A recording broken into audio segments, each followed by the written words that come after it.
विकास के इस कार्य में हमको लगातार अपना योगदान देना चाहिए। जो गिलहरी का योगदान कहा जाता है वो केवल कथा नहीं है। मैं इसको सुझाव के नाते दे रहा हूं, कोई आवश्यक नहीं है। मान लो मेरे को बहुत अच्छा लगा, एक बच्चे ने ला करके अपनी गुल्लक दी। हम केवल समाज के परिवार का रजिस्ट्रेशन कराएं और एक गुल्लक दे दें। 10,000 परिवार भी रोज केवल 10 रुपया डालें, कितना? तो 1 लाख रुपया, तो एक साल में 3.5 करोड़ रुपया। लड़कियों का तो हॉस्टल बन गया। और उसमें हर एक आदमी को ये लगाव लगेगा कि भाई ये मैंने जो सुबह कोई अच्छा काम करने का संकल्प किया तो ये मेरा योगदान रहा। और मुझे लगता है ऐसी सारी इकट्ठी करके सबकी पूजा करनी चाहिए। तो जैसे गोवर्धन सबने मिलकर के उठाया ना, भगवान की तो उंगली लगी थी, ये उस तरीके का काम होगा। और सभी समाजों के लिए ये एक बहुत आदर्श व्यवस्था भी होती है, क्योंकि जब समाज की जगह होती है तो वो किसी एक व्यक्ति की या किसी एक दानदाता की जगह नहीं होती, वो समाज का सामूहिक रूप से आगे बढ़ने का संकल्प होता है। अलवर का सांसद बनने के बाद मुझे एक चीज की खुशी जरूर होती है। वैसे तो मैं 2015 में पहली बार झारखंड में चुनाव लड़ाने गया था। तब तो मैंने कोई सोचा भी नहीं था कि कोई अलवर से मैं सांसद का चुनाव लड़ूंगा। 2015 में 10 साल पहले की बात है। मैं झारखंड पहुंचा तो उसके बाद हमारी सरकार के मुख्यमंत्री जी ने कहा कि हम एक पहली झारखंड में महिला चीफ सेक्रेटरी बनाएंगे।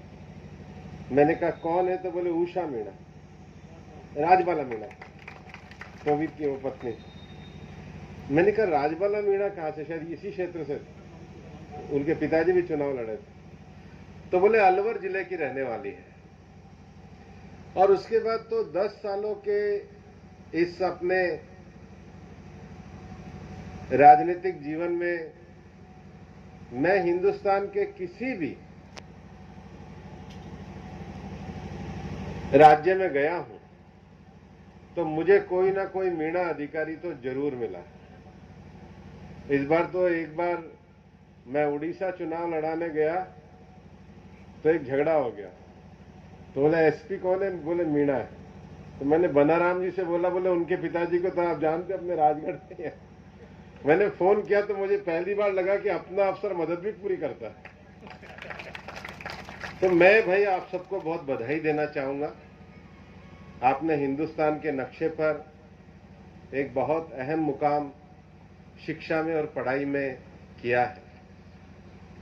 सांसद बनने के बाद हमने भी ये तय किया है कि सामान्यतः शहर में जाकर के रहने के लिए शिक्षा तो वो बच्चे ले पाते हैं जो 10वीं, 11वीं, 12वीं में अच्छे नंबर लाते हैं। तो क्यों ना 9वीं, 10वीं, 8वीं, 9वीं, 10वीं में जब बच्चे पढ़े उस समय उनके गांव में अच्छी लाइब्रेरियां डेवलप की जाए। और इसलिए सांसद बनने के बाद हमने सब जगह ये कहा कि भाई माला और साफा हमको मत दो, आप किताबें दे दो, हम किताबें लेते हैं और गांव की लाइब्रेरी में दे करके आते हैं। और हमने कहा भाई जब तक ऐसे स्कूलों में हम 100 ई गुरुकुल नहीं बना देंगे तब तक साफा और पगड़ी नहीं पहनेंगे। तो राजगढ़ में भी, परभेणी में, पीपलहेड़ा में, बजेड़ा में, बैहड़को कला में हमने लाइब्रेरी निर्माण का काम शुरू किया है। बैहड़को में तो पूरा भी हो गया, 25 बच्चे भी आने लग गए। लेकिन ये चीजें बनानी इतनी महत्वपूर्ण नहीं है जितनी चलानी है। बनाने को बिल्डिंग बन जाती है, बहुत सारे समाजों की बनी हुई भी है। चलाने के लिए बहुत ताकत लगानी पड़ती है। मैं ये मानता था कि हमारे इलाके में सेंट्रल स्कूल आने चाहिए और इसलिए हमारे सबके प्रयासों से इस सत्र में हमने बजेड़ा में सेंट्रल स्कूल को भी प्रारंभ करा दिया है, जो इस क्षेत्र की बड़ी आवश्यकता है। जब हम चुनाव लड़ने गए थे तो राजगढ़ के सभी अधिकारी कहते थे कि पानी की समस्या बहुत ज्यादा है। मैं भी मीन भगवान के मंदिर पे गया था, वहां भी वादा करके आया था और उन्होंने अभी हमारे राजगढ़ के 3-4 रिजर्वायर रह रहे हैं। लेकिन चुनाव लड़ने के बाद माननीय मुख्यमंत्री जी से हमने कहा कि साहब राजगढ़ में पानी के लिए कम से कम इसको सम्मिलित कराइए, और हमें बताते हुए खुशी है कि 150 एमसीएम के पानी का जो जलाशय है वो अब संशोधित जो डीपीआर आई उसमें राजगढ़ में बिघोटा गांव में स्वीकृत भी कर दिया गया है और मुझे लगता है 28 तक उसमें पानी भी अवश्य आएगा। कोई संयोग था कि लोकसभा चुनाव से पहले बहेड़को गांव को आदर्श गांव के रूप में हमने गोद लिया था। 52 लाख रुपए की योजनाएं अपने सांसद मत से भी कराई थी।